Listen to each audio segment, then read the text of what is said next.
Good morning students. ఈరోజు మనం positive fractions start చేసుకుందాం. చూడండి ఒకసారి పాజిటివ్ ఫ్రాక్షన్స్. ఫస్ట్ డెఫినేషన్ చూద్దాం. రేషనల్ ఫ్రాక్షన్ డెఫినేషన్ చూడండి. If f of x comma g of x are two polynomials and g of x is non zero polynomial, అదే not equal zero రాశాను. Then f of x by g of x is called rational fraction. దాన్నే polynomial fraction అంటాం, దానినే సింపుల్గా fraction అని కూడా అంటాం. అంటే f of x by g of ఎక్స్ని ఒక రేషనల్ ఫ్రాక్షన్ కానీ పాలినామియల్ ఫ్రాక్షన్ కానీ సింపుల్గా ఫ్రాక్షన్ కూడా అంటాం. అయితే అందులో ఖచ్చితంగా జీ ఆఫ్ ఎక్స్ అనేది నాన్ జీరో పాలినామియల్ అయి ఉండాలి. అందుకే g of x not equal zero అన్నాం. అంటే f of x by g of x ఫామ్లో అంటే దాన్ని ఫ్రాక్షన్ అంటాం. ఎప్పుడు అది g of x not equal zero. తర్వాత ఇది మనకి ఇక్కడ ఇంపార్టెంట్, మనకి ఈ చాప్టర్లో దీని మీద మొత్తం డిపెండ్ అయ్యేది ప్రాపర్ ఫ్రాక్షన్, ఇంప్రాపర్ ఫ్రాక్షన్. మనకి మామూలుగా రేషనల్ ఫ్రాక్షన్ అని అంటాం, ఫ్రాక్షన్ అని అంటాం. ఈ fraction f of x by g of x is said to be proper fraction. అంటే ఏదైనా మనకి ఒక ఫ్రాక్షన్ మనకి ఇచ్చినప్పుడు f of x by g of x ఫామ్లో ఉండే ఫ్రాక్షన్ మనకి ఎప్పుడైనా ఇచ్చినప్పుడు దాన్ని ప్రాపర్ ఫ్రాక్షన్ అని ఎప్పుడు అంటామంటే degree of f of x అనేది less than degree of g of x ఉండాలి. Degree of f of x అనేది degree of g of x అని తక్కువ ఉండాలి. అంటే దీని యొక్క ఎఫ్ ఆఫ్ ఎక్స్ యొక్క degree g of x degree కన్నా తక్కువ ఉండాలి. Degree of f of x is less than degree of g of x. అలా కాకుండా degree of f of x అనేది greater than or equal to అయితే దాన్ని improper fraction అంటాం. సో రేషనల్ ఫ్రాక్షన్ అన్నా, ఫ్రాక్షన్ అన్నా, పాలినామియల్ ఫ్రాక్షన్ అన్నా ఒకటే. So f of x by g of x ఫామ్లో ఉన్నప్పుడు దాన్ని రేషనల్ ఫ్రాక్షన్ అని అంటాం, పాలినామియల్ ఫ్రాక్షన్ అని అంటాం, సింపుల్గా ఫ్రాక్షన్ అని కూడా అంటాం. జీ ఆఫ్ ఎక్స్ అనేది నాన్ జీరో పాలినామియల్. తర్వాత ఇక్కడ మనకు మెయిన్గా అవసరమైంది ప్రాపర్, చెప్పాం కదా. F of x by g of x polynomial మనకి ఇచ్చిన ఫ్రాక్షన్ ఇచ్చినప్పుడు దానిలో degree of f of x అనేది degree of g of x కన్నా తక్కువ ఉంటే, అంటే degree of f of x is less than degree of g of x అయితే మనం దాన్ని ఏమంటామంటే ప్రాపర్ ఫ్రాక్షన్. ఆ ఫ్రాక్షన్ ఏమంటాం? ప్రాపర్ ఫ్రాక్షన్ అంటాం. అదే degree of f of x అనేది లెస్ దాన్ కాకుండా greater than or equal to ఉందనుకోండి డిగ్రీ ఆఫ్ జీ ఆఫ్ ఎక్స్కి, అప్పుడు దాన్ని ఏమంటే ఇంప్రాపర్ ఫ్రాక్షన్ అంటాం. ఎగ్జాంపుల్ చూడండి, ఇక్కడ 5x + 1/x² + x - 2 ఉంది. మీరు అబ్జర్వ్ చేస్తే ఇక్కడ న్యూమరేటర్లో ఎఫ్ ఆఫ్ ఎక్స్, ఇది ఎఫ్ ఆఫ్ ఎక్స్, దీని డిగ్రీ అంతా 1, x⁴1 కదా 1. దీని డిగ్రీ అంతా చూడండి 2 ఉంది. సో అంటే degree of f of x is less than degree of g of x. అంటే ఇది ఏ రకమైన ఫ్రాక్షన్? ఇది ప్రాపర్ ఫ్రాక్షన్. ఎందుకని degree of f of x less than degree of g of x. ఇక్కడ చూడండి x⁴/x³ - 3x + 2, ఇది f of x by g of x fraction ఫామ్లో ఉంది. ఈ ఫ్రాక్షన్ ఇది ఏ రకమైన ఫ్రాక్షన్ అన్నప్పుడు న్యూమరేటర్ డిగ్రీ ఎంత చూడండి, numerator degree x⁴, denominator degree ఎంత x³. సో ఇక్కడ degree of f of x అనేది greater than degree of g of x. Greater than, less than కాకుండా ఏదన్నా అది ఏమైంది మనకి ఇంప్రాపర్ ఫ్రాక్షన్. అంటే ఇది improper fraction since degree of f of x greater than degree of g of x. అలాగే ఇక్కడ చూడండి x³ / 2x - 1 × x + 2 × x - 3 ఉంది. అంటే x³ మల్టిప్లై చేస్తే 2x × x, 2x², 2x² × x అంటే 2x³. So numerator degree x³ ఉంది, denominator degree కూడా నీకు x³ ఉంది. అంటే రెండు ఏమవుతున్నాయి? ఈక్వల్ అవుతున్నాయి. ఈక్వల్ అయినా కూడా అదేమైద్ది? ఇంప్రాపర్ ఫ్రాక్షన్ అయ్యిద్ది. గ్రేటర్ దాన్ అయినా, ఈక్వల్ అయినా అదేమైద్ది? ఇంప్రాపర్ ఫ్రాక్షన్ అయ్యిద్ది.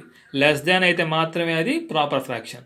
So f of x degree of f of x less than degree of g of x అయితేనే ప్రాపర్ ఫ్రాక్షన్.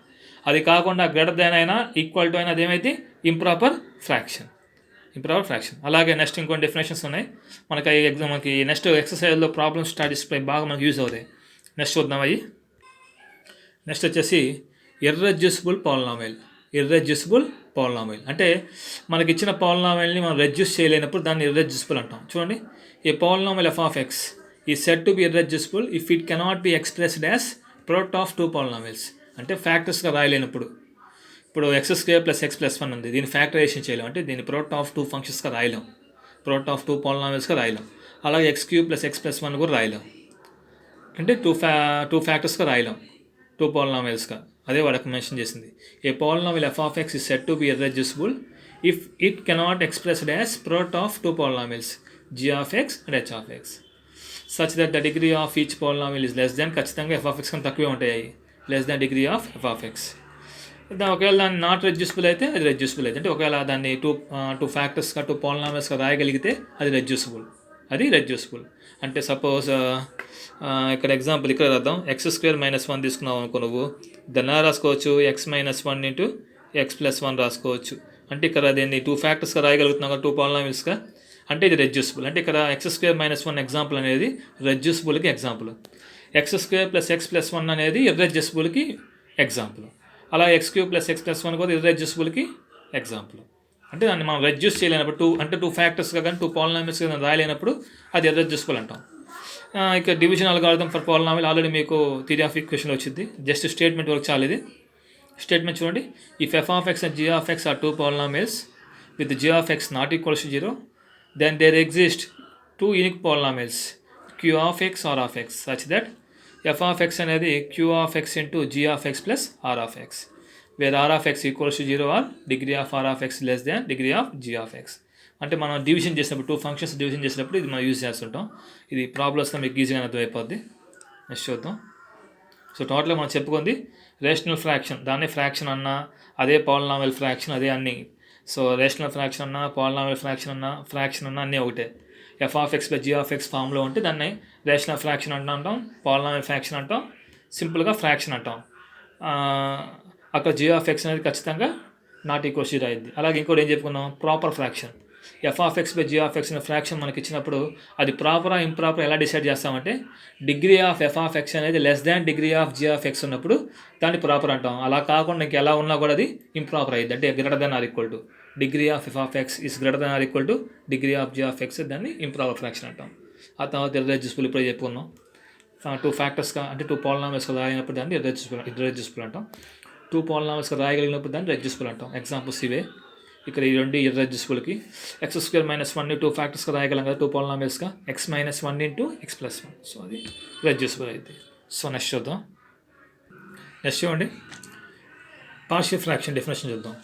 అంటే ఏం లేదు, a rational fraction can expressed as sum of two or more proper fractions, then each fraction is called partial fractions. అంటే ఇప్పుడు ఇది చూడండి, example 1/x - 1 + 1/x+1 ఇలా రాసుకోవచ్చు. 2x/x - 1 into x+1 అని. అప్పుడు ఈ రెండు ఏమవుతాయి అంటే దీనికి పార్షియల్ ఫ్రాక్షన్స్ అవుతాయి. Wear each of fractions 1/x - 1 1/x+1 రెండు ఏమవుతాయి అంటే ఈ ఫంక్షన్ దృష్ట్యా అవి పార్షియల్ ఫ్రాక్షన్స్ అవుతాయి. అంటే ఈ రెండింటిని యాడ్ చేసి ఇది వచ్చేస్తుంది కాబట్టి ఈ రెండు ఏమవుతాయంటే దాని యొక్క partial fractions. So here each of fractions 1/x - 1 1/x+1 are called partial fractions of 2x/x - 1 into x+1. So ఇది మామూలే. సో ప్రాబ్లమ్స్లోకి ఎంటర్ అవుతాం. ప్రాబ్లమ్స్లోకి ఎంటర్ అయ్యేటప్పుడు ఫస్ట్ మోడల్ చూద్దాం. ఫస్ట్ మోడల్ మొత్తం దీని మీద డిపెండ్ అవుద్ది. ఇది ఐడియా ఉంటే ఫస్ట్ మోడల్లో ప్రతి ప్రాబ్లం మనం కంప్లీట్ చేసుకోవచ్చు. So rule number 1, rule number 2 రెండు రూల్స్ ఉంటాయి ఇక్కడ. ఆ రెండు రూల్స్ మనం కరెక్ట్గా అర్థం చేసుకుంటే ఫస్ట్ ఎక్సర్సైజ్ మొత్తంగా మనం కంప్లీట్ చేసుకోవచ్చు. రూల్ నెంబర్ 1 చూడండి. ఇక ప్రతి ప్రాబ్లం కూడా f(x/g(x) ఫామ్లో ఉండిద్ది. f(x/g(x) పైన ఒక పాలినామియల్ ఇస్తాడు, కింద ఒక పాలినామియల్ ఇస్తాడు. సో చూద్దాం. వాడికి ఫస్ట్ రూల్ నెంబర్ 1లో ఏం చదువుతున్నా చూడండి. స్టేట్మెంట్ ఏమి ఇచ్చాడు, లెట్ f(x/g(x) ఖచ్చితంగా ఈ ఫామ్లో ఇవ్వాల్సిందే. Be a proper fraction. Proper fraction అంటే తెలుసుగా మీ అందరికీ, degree of f(x) is less than degree of g(x). Degree of f(x) less than degree of g(x) ఉంటే దాన్ని ప్రాపర్ ఫ్రాక్షన్ అంటాం. అదర్వైజ్ దాన్ని ఏమంటాం, ఇంప్రాపర్ ఫ్రాక్షన్ అంటాం. ఈ రెండు వర్డ్స్ ఇక్కడ బాగా వస్తుంటాయి మీకు, proper fraction, improper fraction. f(x/g(x) అని ఒక ఫ్రాక్షన్ మనకి ఇచ్చినప్పుడు అది ప్రాపర్ ఫ్రాక్షన్ అన్నాడు అంటే దాని అర్థం ఏంటంటే degree of f(x) is less than degree of g(x) అని. అదే కాకుండా నీకు ఏదైనా అది ఇంప్రాపర్ ఫ్రాక్షన్ అయితే అంటే గ్రేటర్ దాన్ అయినా ఈక్వల్ టు అయినా ఏది జరిగినా అది ఇంప్రాపర్ ఫ్రాక్షన్. చూడండి, let f(x/g(x) be a proper fraction. ఇక్కడ ఏం చెప్పదలుచున్నాడంటే to each non repeated factor అంటే రిపీట్ కాకుండా. సపోజ్ ax+b ఉందనుకోండి, ax+b ఆఫ్ g(x). అంటే ఈ g(x) యొక్క ఫ్యాక్టర్స్లో ఎన్ని నాన్ రిపీటెడ్గా ఉన్న ఫ్యాక్టర్స్ ఏమైనా సరే ఇలా ఉన్న ప్రతిదానికి కూడా there will be a partial fraction of the form a/ax+b. So f(x/g(x) be a proper fraction to each non repeated factor. అంటే ఈ g(x) యొక్క ఫ్యాక్టర్స్ ఉంటాయి కదా నాన్ రిపీటెడ్ ఫ్యాక్టర్స్, వాటిలో ఉన్న ప్రతి నాన్ రిపీటెడ్ ఫ్యాక్టరు ఈ ఫామ్లో ఉండే ప్రతి నాన్ రిపీటెడ్ ఫ్యాక్టర్కి ఖచ్చితంగా ఇలాంటి పార్షియల్ ఫ్రాక్షన్ ఒకటి ఫామ్ అయ్యిందంట, a/ax+b. ఇక్కడ మనం ఏ వాల్యూ కనుక్కోవాలి. Where A is non zero real number to be determined. So rule number 1 ఏంటంటే టోటల్గా g(x)లో ఉండే నాన్ రిపీటెడ్ ఫ్యాక్టర్స్ ప్రతిదానికి కూడా a/ax+ మీద ఒకటి ఫామ్ అయ్యింది. ఇప్పుడు ax+b ఉందనుకో దానికి a/ax+b. ఇంకో ఫ్యాక్టర్ bx+c ఉందనుకో ఈసారి b/bx+c. ఇంకో ఫ్యాక్టర్ cx+d ఉందనుకో ఇంకో c/c+d సిఎక్స్ ప్లస్ డి లాగా ప్రతి దానికి ఇలా ఒకటి పార్షియల్ ఫ్రాక్షన్ ఫామ్ అవుతుంది అనమాట. అలా ఫామ్ చేసిన తర్వాత ఆ వాల్యూస్ మనం కనుక్కోవాలి, ఏ వాల్యూ మనం కనుక్కోవాలి. ప్రాబ్లం చూస్తే మీ అందరికి అర్థమైపోద్ది. ప్రాబ్లంలో టు ఈచ్, ఇది మెయిన్ ఇక్కడ, to each non repeated factor a x plus b of g of x. G of x యొక్క ప్రతి ఒక్క non repeated factor a x plus బికి a by a x plus b అనే పార్షియల్ ఫ్రాక్షన్ ఒకటి ఫామ్ అయ్యిద్ది. చూడండి ఎలాగో ప్రాబ్లమ్స్ చూద్దాం. ప్రాబ్లమ్స్ వస్తే మీకు ఐడియా వచ్చేసింది. రూల్ నెంబర్ 1 మీద ప్రాబ్లమ్స్ అన్ని చూద్దాం ఒకసారి. సో చూడండి ఇక్కడ ఎక్సర్సైజ్ 7Aలో ఫస్ట్ రోమన్లో ఫస్ట్ ప్రాబ్లం చూస్తున్నాం. Reserve the following fractions into partial fractions. చూడండి ఇక్కడ 2x + 3/x + 1 ఇంటూ x - 3. ఇది ఎలా ఉందమ్మా? F of x by g of x ఫామ్లో ఉంది. F of x by g of x ఇదే మనకి పార్షియల్ ఫ్రాక్షన్లో ప్రతి ఫ్రాక్షన్ ఒకటి ఇస్తాడు. F of x by g of x మీకు ఇక్కడ క్లియర్గా అర్థమైపోతుంది. ఇక్కడ degree of f of x అనేది 1, కానీ degree of g of x అంటే ఎక్స్ ఇంటూ ఎక్స్ ఎంత? x². అంటే degree of f of x is less than degree of g of x. అంటే అదే రకమైన fraction, proper fraction. So f of x by g of x అనేది proper fraction అయినప్పుడు అక్కడ ఇందాక రూల్ నెంబర్ 1లో చెప్పుకున్నాం, to each non repeated factor a x plus b of g of x. G of x అంటే ఈ డినామినేట్లో ఉంది మొత్తం కూడా జీ ఆఫ్ ఎక్స్ అయ్యిద్ది. ఈ డినామినేటర్ పెద్ద కూడా మనకి జీ ఆఫ్ ఎక్స్ అయ్యిద్ది. వాడి ఇక్కడ క్వశ్చన్లో క్లారిటీగా ఇచ్చాడు రూల్ నెంబర్ 1లో, to each non repeated factor a x plus b of g of x. అక్కడ there will be form a partial fraction A by a x plus b. So అదే ఇక్కడ రాసాను చూడండి, 2x + 3/x + 1 into x - 3. To each non repeated factor of a x plus b అన్నాడు. ఇక్కడ AX plus B వల్ల ఏముంది? ఇక్కడ ఫ్యాక్టర్ ఏంది? x + 1. దీనికి ఏ రకమైన పార్షియల్ ఫ్రాక్షన్ ఫామ్ అవుతున్నాడు? a/x + 1. అలాగే ఇంకోటి కూడా ఉందిగా, దానికి కూడా మళ్ళీ b/x - 3 ఇలా ఫామ్ అయ్యేది. ఇది rule number 1. Rule number 1. So వాడిచ్చాడు రూల్ నెంబర్ 1లో క్లియర్గా ఇచ్చాడు, let f of x by g of x be a proper fraction అయితే to each non repeated factor a x plus b of g of x. G of x యొక్క ప్రతి ఒక్క non repeated ఫ్యాక్టర్కి a/ax + b అనేది ఒకటి form అయ్యిద్ది అన్నాడు. So ఇక్కడ x + 1 ఉంది, ఇది ఒక నాన్ రిపీటెడ్ ఫ్యాక్టర్. దీనికి ఖచ్చితంగా ఏం ఫామ్ అవ్వాలి? క్యాపిటల్ a/x + 1 ఫామ్ అవ్వాలి. ఇంకోటి కూడా ఉంది కాబట్టి ప్లస్ క్యాపిటల్ b/x - 3. ఇంకోటి ఉంటే మళ్ళీ ప్లస్ క్యాపిటల్ c/x - 4 ఉంటే x - 4. ఇంకోటి ఉంటే ప్లస్ క్యాపిటల్ d/x - 4. అలా ఎన్ని ఉంటాయండి? For each non repeated factor of ax + b there exist a partial fraction of the form capital a/ax + b అన్నాడు రూల్ నెంబర్ 1లో. సో దాని ప్రకారం ఇది ఫాలో అవుతుంది. సో x + 1కి ఒక పార్షియల్ ఫ్రాక్షన్ ఫామ్ అయ్యింది క్యాపిటల్ a/x + 1 ప్లస్ x - 3 కూడా ఫామ్ అయ్యింది క్యాపిటల్ b/x - 3. ఇంకోటి ఉంటే దానికి కూడా. సో ఈ ఫామ్లోకి వచ్చింది. ఇప్పుడు మన టార్గెట్ ఏంటంటే ఈ capital A capital B values మనం కనుక్కోవాలి. Capital A capital B, capital A capital B. So capital A capital B కనుక్కోవాలి. సో దానికోసం ఏం చేస్తున్నామంటే ఇప్పుడు ఇక్కడ సాల్వ్ చేస్తే 2x + 3 = a into x - 3 plus అంటే ఇక్కడ ఎల్సిఎం తీసుకున్నాను, ఇక్కడ ఫ్యాక్టరైజేషన్ చేసుకుని మీరు ఇక్కడ a into x - 3 plus b into x + 1 solve చేస్తే ఈ రెండు క్యాన్సిల్ అయిపోతాయి. అప్పుడు 2x + 3 = capital a into x - 3 plus capital b into x + 1 ఇది వచ్చింది. ఇదే మనకు మెయిన్ ఇక్కడ నుంచి మామూలు యొక్క సాల్వేషన్. ఇప్పుడు మనం ఏబీ వాల్యూస్ కనుక్కోవాలి. Capital A capital B values కనుక్కో దాన్ని తీసుకొచ్చి దీనిలో సబ్స్టిట్యూషన్ చేస్తే ప్రాబ్లమ్ సాల్వ్ అయిపోతాయి.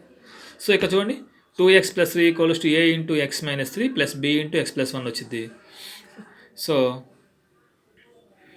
సో ఇక్కడ మనకి a ఇంటూ x - 3 ఉంది, b ఇంటూ x + 1 ఉంది. దీన్ని సాల్వ్ చేయాలంటే ఫస్ట్ ఏబీ వాల్యూస్ కనుక్కోవాలి. ఏ వాల్యూ కావాలంటే బి వాల్యూ 0 అయిపోవాలి, బి వాల్యూ కావాలంటే ఏ వాల్యూ 0 అవ్వాలి. మరి చూడండి అప్పుడు x = 3 తీసుకుంటాను, అప్పుడు ఏ వాల్యూ 0 అయిపోద్ది, అప్పుడు బి వాల్యూ వచ్చింది. సో దానికి తగ్గట్టుగా తీసుకోవాలి. ఇప్పుడు x = 3 తీసుకున్నాను, అప్పుడు a ఇంటూ 3 - 3 అంటే 0 కదా, బి వాల్యూ వచ్చింది. 2 ఇంటూ 3 + 3 అంటే 9 ప్లస్ b ఇంటూ 3 + 1 అంటే 4 అంటే బి వాల్యూ వచ్చేసింది. అలాగే ఈసారి ఏ వాల్యూ వచ్చేసింది. ఈసారి నాకు ఏ వాల్యూ కావాలంటే బి వాల్యూ 0 అవ్వాలి. మరి బి వాల్యూ 0 అవ్వాలంటే x ప్లస్లో ఏం తీసుకోవచ్చు? -1 తీసుకోవాలి. ఎందుకంటే -1 + 1 ఏమైద్ది? 0 అయ్యిద్ది. సో -1 తీసుకుంటే ఇది 0 అయిపోద్ది. అప్పుడు ఆటోమేటిక్గా దాన్ని 1లో సబ్స్టిట్యూషన్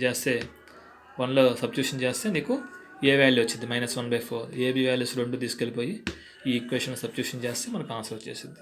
2x + 3/x + 1 x - 3 ఏ వాల్యూ వచ్చేసి -1/4.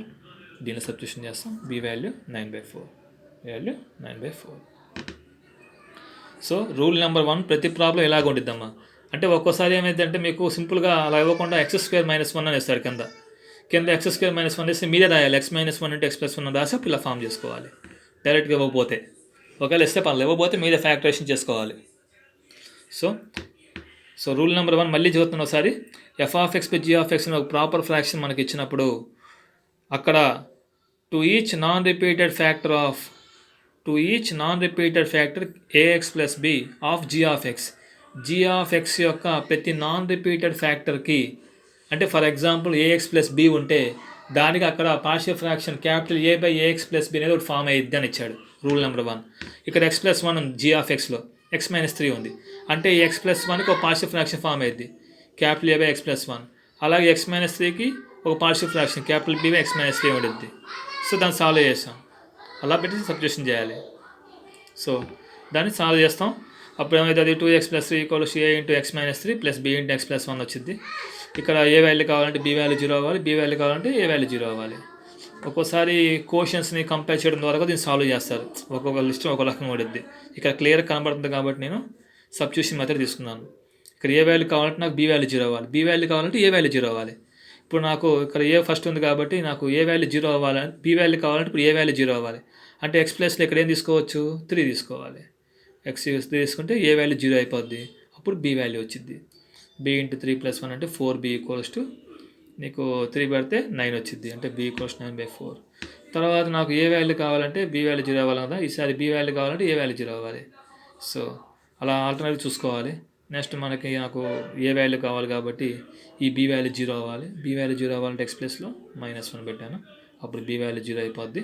సబ్స్టిట్యూషన్ చేయాలి, అప్పుడు ఆటోమేటిక్గా నీకు బోత్ సైడ్స్ మొత్తంలో ఈ ఈక్వేషన్ మొత్తంలో ఇది మొత్తం 1 అయ్యిద్ది, ఇది మొత్తం 1, ఈ 1 మొత్తంలో మనం సబ్స్టిట్యూషన్ చేస్తాం. ఈ 1 మొత్తంలో సబ్స్టిట్యూషన్ చేయాలి. ఇప్పుడు ఏ వాల్యూ నీకు b వాల్యూ కావాలంటే ఏ వాల్యూ 0 అవ్వాలి కదా, ఏ వాల్యూ 0 అవ్వాలంటే x ప్లస్లో ఖచ్చితంగా ఏం పెట్టాలి, 3a పెట్టాలి. అప్పుడు ఈ x ప్లస్ 3 పెట్టామంటే ఈ మొత్తంలో 3 పెట్టాలి, అంటే 2 × 3 + 3 ఇది 0 అయిపోద్ది, ప్లస్ b × 3 + 1. అలాగే నెక్స్ట్ కేసులో ఈసారి నెక్స్ట్ కేసులో x ప్లస్లో -1 తీసుకుంటాం, ఎందుకంటే b వాల్యూ 0 అయిపోవాలి అప్పుడు ఏ వాల్యూ కావాలంటే. x = -1 తీసుకుంటే ఈ మొత్తంలో x ప్లస్లో -1 తీసుకుంటాం, 2 × -1 + 3 ఇది a × -1 - 3 + 0. సో అలా సాల్వ్ చేయడం ఈజీగా ఉంటుంది. ప్రతి ప్రాబ్లం ఇలా ఉంటుంది ఈ మోడల్లో. ఇదే మోడల్లో నెక్స్ట్ ప్రాబ్లం చూద్దాం. నెక్స్ట్ చూడండి, 3x + 7/x² - 3x + 2, 3x + 1/x - 2. ఇది ప్రాపరా ఇంప్రాపర్ చూసుకోండి. ఫస్ట్ డిగ్రీ ఆఫ్ f(x) అనేది 1 ఉంది, డిగ్రీ ఆఫ్ g(x) అనేది 2 ఉంది. అంటే degree of f(x) = degree of g(x). అంటే ఇది ప్రాపర్ ఫ్రాక్షన్. దీని ఫ్యాక్టర్స్గా రాయగలం లేదు చూసుకోండి ఒకసారి. సో x² - 3x + 2 ఫ్యాక్టరైజేషన్ చేస్తే మనకి x - 1 × x + 2 వస్తుంది. చూడండి, x - 1 × x - 2 ఫ్యాక్టరైజేషన్ చేశాను, x - 1 × x - 2. సో దాన్ని రాసుకున్నా 3x + 7/x - 1 × x - 2 రాశాను. మరి ఆల్రెడీ రూల్ నెంబర్ 1 ఏంది, for each non repeated factor of ax + b there exist a partial fraction A/ax + b అన్నాడు. సో ఇక్కడ నాన్ రిపీటెడ్ ఫ్యాక్టర్ x - 1 ఉంది, x - 2 ఉంది. అంటే x - 1కి A/x - 1 ఒకటి ఫామ్ అయ్యిద్ది, ప్లస్ ఈ x - 2 కూడా B/x - 2 ఒకటి ఫామ్ అయ్యిద్ది. సేమ్ సాల్వ్ చేసుకుంటే 3x + 7 = a × x - 2 + b × x - 1 వచ్చింది కదా. ఇప్పుడు నెక్స్ట్ టార్గెట్ ఏంది మంది, ఈ మొత్తం 1 అంటే ఈ మొత్తం వచ్చింది 1 అంటే. నెక్స్ట్ మన టార్గెట్ ఏంది, ఆ ఏ వాల్యూ b వాల్యూ కనుక్కుంటే ప్రాబ్లం అయిపోయినట్టే. మరి ఏ వాల్యూ b వాల్యూ కనుక్కుంటే ఆల్రెడీ ఇందాక చెప్పాను నీకు. ఇప్పుడు ఏ వాల్యూ కావాలంటే b వాల్యూ 0 అవ్వాలి, b వాల్యూ కావాలంటే ఏ వాల్యూ 0 అవ్వాలి. ఇప్పుడు సపోజ్ నాకు ఫస్ట్ ఏ ఉంది కదా, దీని సంగతి చూద్దాం. ఇప్పుడు b వాల్యూ కావాలంటే ఏ 0 అవ్వాలి కదా, ఏ 0 అవ్వాలంటే x ప్లస్లో ఏం పెట్టాలి, 2 పెట్టాలి. ఎందుకంటే x - 2 ఉంది కదా, నువ్వు 2 తీసుకుంటేనే 0 అయిపోద్ది. అంటే x ప్లస్లో 2 పెడితే అప్పుడు ఏ వాల్యూ 0 అయిపోద్ది, b వాల్యూ వచ్చింది. x ప్లస్లో 2 పెడతామంటే మొత్తంలో పెట్టాలి, అప్పుడు 3 × 2 + 7 = b × 2 - 1, అప్పుడు నీకు b వాల్యూ వచ్చింది. ఈసారి ఏ వాల్యూ కావాలంటే b వాల్యూ 0 అవ్వాలి. మరి b వాల్యూ 0 అవ్వాలంటే x ప్లస్లో ఏం పెట్టాలి, 1 పెట్టాలి. x ప్లస్లో 1 పెడతామంటే మొత్తంలో 1 పెట్టాలి. సో అప్పుడు 3 × 1 + 7 = a × 1 - 2 + 0 అప్పుడు ఏ వాల్యూ వచ్చింది. ఈ a b రెండు తీసుకెళ్ళి దీనిలో పెద్ద సబ్స్టిట్యూషన్ చేస్తే నీకు కావాల్సిన ఆన్సర్ వచ్చేసింది. ఓకే, అలాగే ఇంకో మోడల్ ఈసారి చూడండి, X plus 4/x² - 4 × x+1. So ఇది కూడా సేమ్. ఇక్కడ మీరు చూడండి డిగ్రీ ఆఫ్ f(x) ఎంత 1, degree of g of x x² × x కదా, x³ వస్తుంది. పైన హైయెస్ట్ డిగ్రీ 1 ఉంది, కింద హైయెస్ట్ డిగ్రీ 3 ఉంది. అంటే degree of f(x) is less than degree of g of x. అంటే ఇది ప్రాపర్ ఫ్రాక్షన్. సో మరి ఇక్కడ x² - 4 ఉంది, మీరు అంటే అలర్ట్ అవ్వాలి. x² - 4 ఎలా రాసుకోవచ్చు? a² - b² ఫామ్లో కదా, a - b × a + b, x - 2 × x + 2 × x+1 రాశాను ఇక్కడ. మరి రూల్ నెంబర్ 1 అదే కదా, let f(x) by g of x be a proper fraction, then there exists for every non-linear factor, non-repeated factor of ax plus b, there exists A by ax plus b. ప్రతి ఒక్క non repeated ఫ్యాక్టర్కి A by ax plus b అనే partial fraction form అయ్యింది.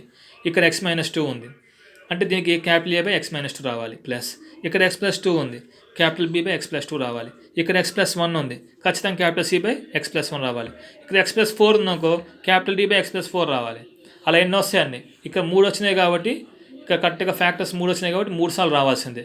For each non linear repeated factor, non repeated factor కదా, so అందుకని so ప్రతి ఒక్క non repeated ఫ్యాక్టర్కి A by ax plus b form అయితే రూల్ నెంబర్ 1లో చెప్పుకున్నాం. For each non repeated factor ax plus b of g of x, there exists a polynomial A by ax plus b, there exists a partial fraction A by ax plus b. అంటే A by x - 2 plus B by x plus 2 C by x plus 1. దీన్ని solve చేసుకుంటే x plus 4 = a into x plus 2 × x plus 1 వచ్చింది, plus B into x - 2 × x plus 1 వచ్చింది, plus C into x - 2 × x plus 2 వచ్చింది. దీన్ని solve చేయడం, దాన్ని 1 అని తీసుకుంటాం. ఇప్పుడు ఇందాకట్లాగే సేమ్ మన టార్గెట్ ఏంటి, నెక్స్ట్ A, B, C కనుక్కోవడం. ఇది మెయిన్ మనకి, ఇలా రాసుకోగలిగితే చాలు. ఇది for each non repeated factor of ax plus b of g of x, there exists a partial fraction A by ax plus b అన్నాడు. ప్రతి ఒక్క నాన్ రిపీటెడ్ ఫ్యాక్టర్కి ఖచ్చితంగా ఇలా ఫామ్ అయ్యింది. అంటే A by x - 2 plus B by x plus 2 C by x plus 1 రాసిన తర్వాత దాన్ని సాల్వ్ చేస్తే ఇలా వచ్చేసింది. x plus 4 = a into x plus 2 × x plus 1 plus b into x - 2 × x plus 1 plus c into x - 2 × x plus 2. Next target అని మనకి ABC values కనుక్కోవడం. మీ అందరికీ ఆల్రెడీ చెప్పాను. ఇప్పుడు ఏ వాల్యూ కావాలంటే బీసీ 0 అవ్వాలి, బి వాల్యూ కావాలంటే ఏసీ 0 అవ్వాలి, సి వాల్యూ కావాలంటే ఏబీ 0 అవ్వాలి. అట్లా కామన్గా ఉండే చూసుకోండి. ఇప్పుడు నాకు స్టార్ట్ చేద్దాం. ఇప్పుడు ఇక్కడ ఫస్ట్ ఏ ఉంది కాబట్టి ఏ దగ్గరికి వెళ్దాం. ఇక్కడ x + 2 ఉంది, తర్వాత ఇక్కడ x + 2 ఉంది. ఇప్పుడు సపోజ్ నాకు బి వాల్యూ కావాలి అనుకున్నాను అనుకోండి, ఏసీ 0 అవ్వాలి నాకు. అంటే మీ ఇష్టం, మీరు ఎలా అనుకోవచ్చు. నేను ఫస్ట్ బి అని తీసుకున్నాను, మీరు ఒకవేళ ఏ కావాలనుకుంటే ఏ దాని దగ్గరికి వెళ్ళచ్చు. నాకు ఫస్ట్ ఏ ఉంది కాబట్టి దాని మీదే కాన్సన్ట్రేషన్ పెట్టాను. ఏలో x + 2 x + 1 ఉంది, తర్వాత ఇక్కడ x - 2 x + 1 ఉంది, ఇక్కడ c × x - 2 × x + 2 ఉంది. సో నాకు ఇప్పుడు బి వాల్యూ కావాలి అనుకున్నాను అనుకోండి, బి వాల్యూ ఏదో ఒకటి ర్యాండమ్గా అనుకుంటాను. బి వాల్యూ కావాలి అనుకున్నా, ఫస్ట్ బి వాల్యూ నాకు కావాలి అంటే ఏసీ 0 అయిపోవాలి. ఏసీలో కామన్గా ఏదో చూడండి, ఏసీలో కామన్గా ఏముంది, ఇక్కడ x + 2 × x + 1 ఉంది, ఇక్కడ x - 2 × x + 2 ఉంది, అంటే x + 2 కామన్గా ఉంది. ఏసీలో ఈ రెండిట్లో x + 2 కామన్గా ఉంది. అంటే ఇప్పుడు x = -2 తీసుకుంటే ఏ వాల్యూ 0 అయిపోద్ది, సి వాల్యూ 0 అయిపోద్ది. అప్పుడు మనకి బి ఆన్సర్ వచ్చింది, బి వాల్యూ వచ్చింది. అంటే మొత్తం సబ్స్టిట్యూషన్ చేయాలి. x = -2 పెట్టాం, -2 + 4, ఏ వెళ్ళిపోద్ది, ఏ 0 అయిపోద్ది, సి కూడా 0 అయిపోద్ది. బి ఇంటూ -2 - 2 ఇంటూ -2 + 1, అప్పుడు -2 + 4 అంటే 2 వచ్చింది, -4 ఇంటూ -1 అంటే +4 అయింది, 4b, 2 = 4b, b = 1/2. ఈసారి నాకు బి వాల్యూ వచ్చింది, సి వాల్యూ కావాలనుకున్నాను అనుకోండి. సి వాల్యూ కావాలంటే ఏబీ 0 అయిపోవాలి. అంటే ఏబీలో కామన్గా ఏదో చూసుకోండి. ఏబీలో కామన్గా ఏముంది, ఇక్కడ x + 1 ఉంది, ఇక్కడ కూడా x + 1 ఉంది, అంటే x = -1 తీసుకోండి. అప్పుడు ఏబీ 0 అయిపోతాయి. అంటే ఈ 1 మొత్తంలో సబ్స్టిట్యూషన్ చేయాలి, x ప్లేస్లో -1, అప్పుడు సి వాల్యూ వచ్చింది. నెక్స్ట్ ఇక్కడ రండి, ఈసారి నాకు ఏ వాల్యూ కావాలి, బీసీ వచ్చేసినాయి కాబట్టి. మరి ఏ వాల్యూ కావాలంటే నాకు ఈసారి బీసీ 0 అయిపోవాలి. సో బీసీ 0 అవ్వాలంటే బీసీలో కామన్గా ఏమని చూసుకోండి. ఏముంది, x - 2 ఉంది, అంటే x = 2 తీసుకుంటే ఈ బీసీ 0 అయిపోతాయి, బీసీ 0 అయిపోతే అప్పుడు ఏ వాల్యూ వచ్చేసింది. ఏబీసీ తీసుకెళ్ళి ఈక్వేషన్ సబ్స్టిట్యూషన్ చేస్తే మనకు ఆన్సర్ వచ్చింది. సో మెయిన్ రూల్ ఏంటంటే అది ప్రాపర్ ఫ్రాక్షన్ అవ్వాలి. రూల్ నెంబర్ 1 అప్లై చేయాలంటే అది ఫస్ట్ ఏం అవ్వాలి, ప్రాపర్ ఫ్రాక్షన్ అవ్వాలి. ప్రాపర్ ఫ్రాక్షన్ అంటే degree of f of x is less than degree of g of x for each non repeated factor ax plus b of g of x there exists a partial fraction capital A by ax plus b. g of xలో ఉన్న అంటే డినామినేటర్లో ఉన్న ప్రతి ఒక్క non repeated ఫ్యాక్టర్కి capital A by ax plus b అనే partial fraction form అయ్యిద్ది అన్నాడు. సో ఇక్కడ నాన్ రిపీటెడ్ ఫ్యాక్టర్స్ ఉన్నాయి. x-2 ఉంది, x+2 ఉంది, x+1 ఉంది. నాన్ రిపీటెడ్ ఫ్యాక్టర్సే. ప్రతి దానికి కూడా ఫామ్ అవ్వాలి.